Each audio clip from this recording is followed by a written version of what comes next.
నమస్తే, welcome to view point. 5 రాష్ట్రాల ఎన్నికల ఫలితాలు వెలువడిన తర్వాత బీజేపీ నిజానికి చాలా సంతోషంగా ఉంది.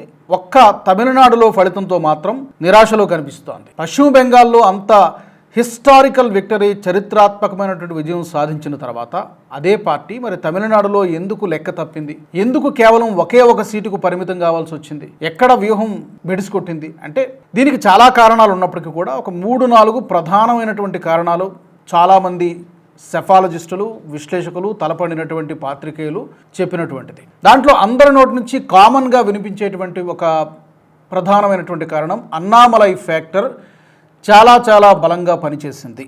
అన్నామలై అంత యాక్టివ్గా ఈ ఎన్నికలలో పాల్గొనలేదు. నిజానికి అతను క్యాంపెయిన్ చేశాడు, కాకపోతే ఎన్నికలలో పోటీ చేయలేదు. ఇది ఏ మేరకు ప్రభావం చూపించింది?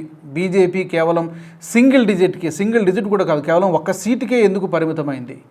ఎందుకు అన్నాడీఎంకేతో పొత్తు వర్కౌట్ కాలేదు? ఈవెన్ అన్నాడీఎంకే కూడా 3వ స్థానంలో ఉంది.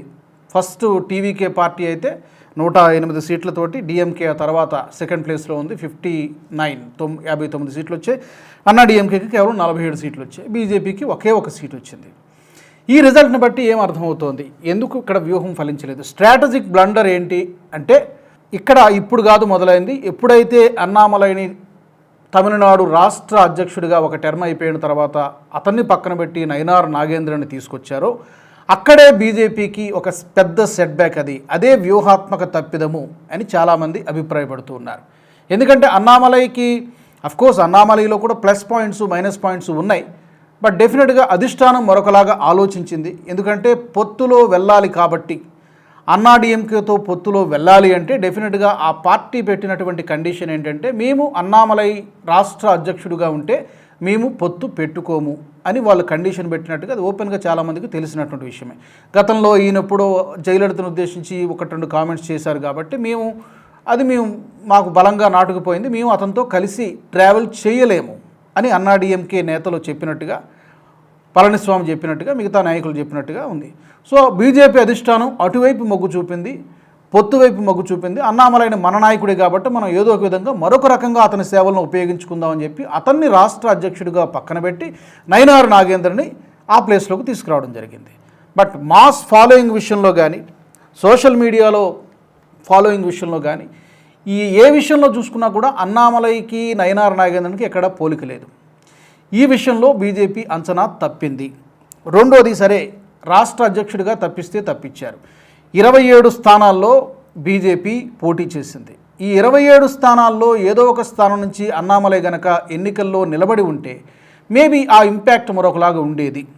ఎందుకు అన్నామలైని పోటీలోకి దించలేదు? ఇది ఒక సెకండ్ క్వశ్చన్ వస్తుంది. గతంలో ఆయన 2 సార్లు ఎన్నికల్లో పోటీ చేశారు. ఒకసారి ఏమో 2021లో పోటీ చేశారు. ఇది అరవకురుచి నియోజకవర్గం నుంచి పోటీ చేశారు. అప్పుడు ఓడిపోయారు. అప్పుడు సెంథిల్ బాలాజీ డిఎంకే క్యాండిడేట్ చేతిలో ఓడిపోయారు. మళ్ళీ 2024లో పోటీ చేశారు. లోక్సభ ఎన్నికల్లో పోటీ చేశారు. అప్పుడు కోయంబత్తూరు స్థానం నుంచి పోటీ చేశారు. అప్పుడు కూడా ఓట్లు వచ్చాయి, చెప్పుకోదగ్గ సీట్లో రీజనబుల్గా ఓట్లు వచ్చాయి. కానీ గెలవడానికి సరిపడా ఓట్లు మాత్రం అన్నామలై సంపాదించుకోలేకపోయారు. సో 2 సార్లు ఓడిపోయారు. 3వసారి పోటీ చేసినప్పుడు చాలా కేర్ఫుల్గా ఉండాలి. లేదంటే 3వసారి కూడా ఓడిపోతే మొరాల్ దెబ్బతింటుంది, ఆత్మస్థైర్యం దెబ్బతింటుంది. కాబట్టి ఈ ఎన్నికల్లో అతనికి, ఎందుకంటే పొత్తులో కూడా ఉన్నారు కాబట్టి అతనికి సరిపడా స్థానం కూడా కావాలి. నియోజకవర్గం ఎక్కడ పడితే అక్కడి నుంచి పోటీ చేయడానికి లేదు. సో పొత్తు కూడా ఉంటుంది కాబట్టి ఆ సహకారం అన్నీ ఉంటాయి ఫ్యాక్టర్స్.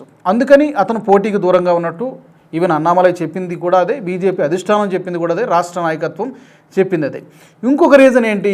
నేను ఒక నియోజకవర్గంలో పోటీ చేస్తే మిగిలిన నియోజకవర్గాల మీద ఫోకస్ పెట్టడం కుదరదు. నాకంటూ ఒక 10-12 నియోజకవర్గాలు అప్పగించారు. ఆ 10-12 నియోజకవర్గాల్లో నేను క్యాంపెయిన్ చేస్తాను, పార్టీ గెలవడానికి రాష్ట్రంలో కృషి చేస్తాను. అది అన్నామలై చెప్పింది, ఈవెన్ బీజేపీ అధిష్టానం కూడా చెప్పింది.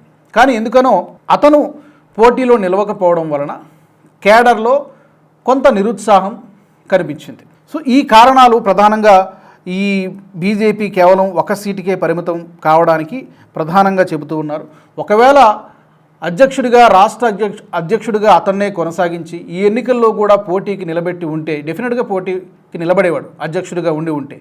సో అధ్యక్షుడిగా లేడు కాబట్టి పోటీలో కూడా నిలబడలేదు. అతను కనుక పోటీలో ఉండి ఉంటే విజయ్కి బహుశా ఇన్ని సీట్లు వచ్చి ఉండేవి కాదేమో. డెఫినెట్గా వచ్చి ఉండేవి. బట్ ఇన్ని సీట్లు ఒక థంపింగ్ విక్టరీ, ఆల్మోస్ట్ ఒక 10 సీట్లు తగ్గాయి. కానీ లేకపోతే ఎవరి సపోర్ట్ లేకుండానే విజయ్ ఈ రోజున ప్రభుత్వాన్ని ఏర్పాటు చేయగలిగినటువంటి పరిస్థితి. అంటే ఒక మూడ్ కనబడుతోంది, ఒక వేవ్ కనబడుతోంది. ఈ ద్రవిడ రాజకీయ పార్టీలతోటి, సంప్రదాయ పార్టీలతోటి తమిళనాడు ప్రజలు విసిగి పొంది ఉన్నారు. అయితే ఇంతకాలం ఎందుకు ఓట్లేస్తూ వచ్చారు గడిచిన కొన్ని దశాబ్దాలుగా అంటే అక్కడ వేరే ఆల్టర్నేటివ్ ప్రత్యామ్నాయం లేదు కాబట్టి ఇన్ని రోజులు డిఎంకే, అన్నా డిఎంకే మధ్య, ఈ రెండు పార్టీల మధ్యన అధికారం పంచుకుంటూ వస్తున్నారు. కానీ మొట్టమొదటిసారిగా ఒక ఆప్షన్ కనిపించేసరికి, ఆల్టర్నేటివ్ కనిపించేసరికి ఎందుకు మనం అటువైపు అవకాశం ఇవ్వకూడదు, ఎందుకు ట్రస్ట్ చేయకూడదు అనేటువంటి ఒక ఆలోచన తమిళనాడు ప్రజలకి వచ్చింది. సో ఆ ఫలితమే ఈ రోజున వచ్చినటువంటి రిజల్ట్స్ మనకి కళ్ళ ముందు కనబడుతూ ఉన్నాయి. ఇంకొకటి, బీజేపీ అన్నామలై ఫ్యాక్టర్తో పాటు ఇతర అంశాలు ఏంటి, ఈ లోకల్ నాన్ లోకల్ అనేటువంటి ఫ్యాక్టర్ కూడా కొంతవరకు పనిచేసినట్టుగా కనబడుతుంది. ఇన్సైడరా అవుట్ సైడరా అంటే బీజేపీని ఇంకా ఓన్ చేసుకోలేదు తమిళనాడు ప్రజలు, ఇది మా పార్టీ అనేటువంటి ఓన్ చేసుకోలేదు అనేటువంటి అభిప్రాయం కూడా ఉన్నది. ఇంకా ఆ దిశగా మరికొంత వర్క్ జరగాల్సి ఉంది డెఫినెట్గా. నిజానికి ఇది తమిళనాడు రాష్ట్రంలో మాత్రమే కాదు, సౌత్లోనే ఈ సమస్య బీజేపీకి ఉంది. ఒక్క కర్ణాటకను మినహాయిస్తే, కర్ణాటకలో ఇదివరకు ఒకసారి పవర్లోకి వచ్చారు, మళ్ళీ ఇప్పుడు ప్రస్తుతం ప్రతిపక్షంలో ఉన్నారు. కర్ణాటక ఒకటే దీనికి మినహాయింపు, కానీ మిగిలిన అన్ని రాష్ట్రాల్లోనూ, కేరళలో అదే సమస్య ఉంది, ఆంధ్రప్రదేశ్లో కొంతవరకు ఆ సమస్య ఉంది. ఇప్పుడైతే ప్రస్తుతం పొత్తులో ఉన్నారు, ఎన్డీఏ ప్రభుత్వం అధికారంలో ఉంది. But major partners TDP, Janasena ఉన్నాయి, బీజేపీ కూడా ఉన్నది.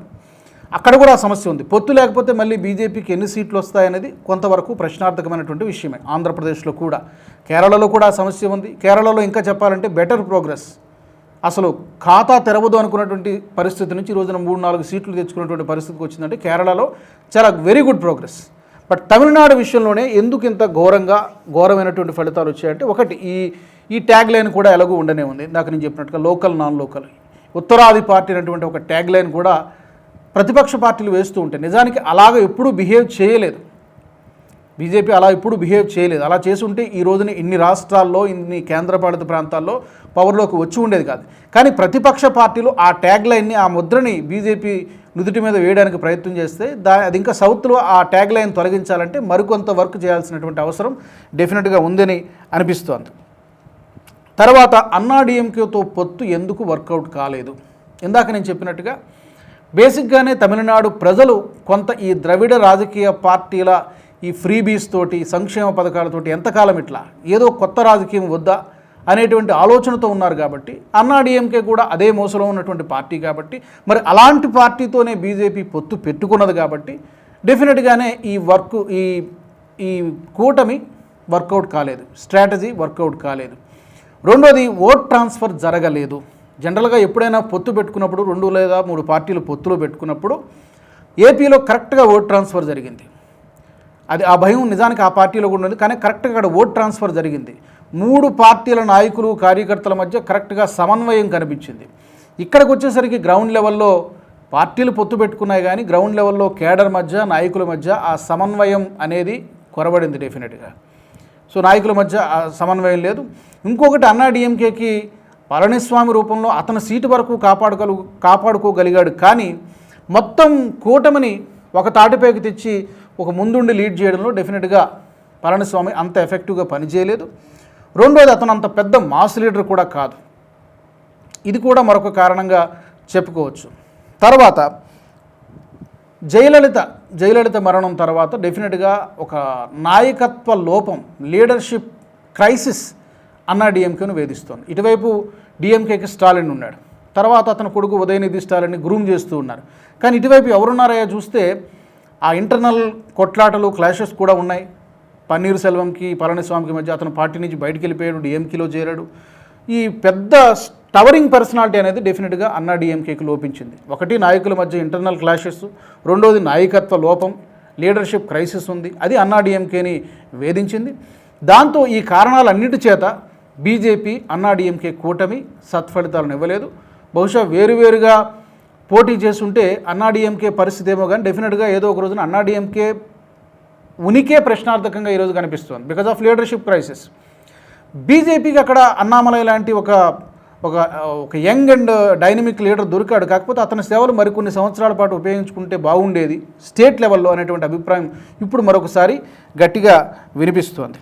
మరి ఇలాంటి కారణాలతోటే తమిళనాడులో బీజేపీ లెక్క తప్పింది. మరి ఇప్పటికైనా కూడా డెఫినెట్గా వచ్చే ఎన్నికల నాటికి ఈ ఎన్నికల్లో జరిగినటువంటి వ్యూహాత్మక తప్పిదాలను అన్నింటినీ కూడా సరిచేసుకొని మళ్ళీ కరెక్ట్ చేసుకుంటే, కోర్స్ కరెక్షన్ జరిగితే తప్పకుండా పవర్లోకి రావడానికి అవకాశం ఉంది. ప్రస్తుతానికైతే ఒక కొత్త పార్టీకి అవకాశం ఇచ్చారు. చూడాలి అతని మీద అంచనాల్ని ఏ మేరకు అతను నిలబెట్టుకుంటాడు, ఏ మేరకు ప్రామిస్ని ఫుల్ఫిల్ చేస్తాడు, అంతా కూడా మనం ఫ్యూచర్లో చూడాల్సి ఉంటుంది. మరి మీకేమనిపిస్తోంది? ఈ కూటమి ఎందుకు వర్కౌట్ కాలేదు? బీజేపీ లెక్క ఎందుకు తప్పింది? ప్రధానమైనటువంటి కారణం అన్నామలై ఇన్యాక్టివ్గా ఉండడమేనా, లేకపోతే దీనికి మించి ఇతర కారణాలు ఇంకేమైనా ఉన్నాయా? తప్పకుండా మీ అభిప్రాయాల్ని కామెంట్ సెక్షన్లో పెట్టండి. వచ్చే ఎపిసోడ్లో మరొక వ్యూ పాయింట్తో మళ్ళీ నేను ముందుకు వస్తాను. జై హింద్. ఈ వీడియో మీకు నచ్చినట్టయితే లైక్ చేయండి, 10 మందికి షేర్ చేయండి. అలాగే కామెంట్ల రూపంలో మీ అభిప్రాయాలను మాతో పంచుకోండి. Nationalist hub group of channels ను సబ్స్క్రైబ్ చేసుకుని తెలుగునాట జాతీయవాద జర్నలిజాన్ని ప్రోత్సహించండి. ఈ వీడియో కింద ఉన్న బెల్ ఐకాన్ పై క్లిక్ చేయడం మర్చిపోవద్దు.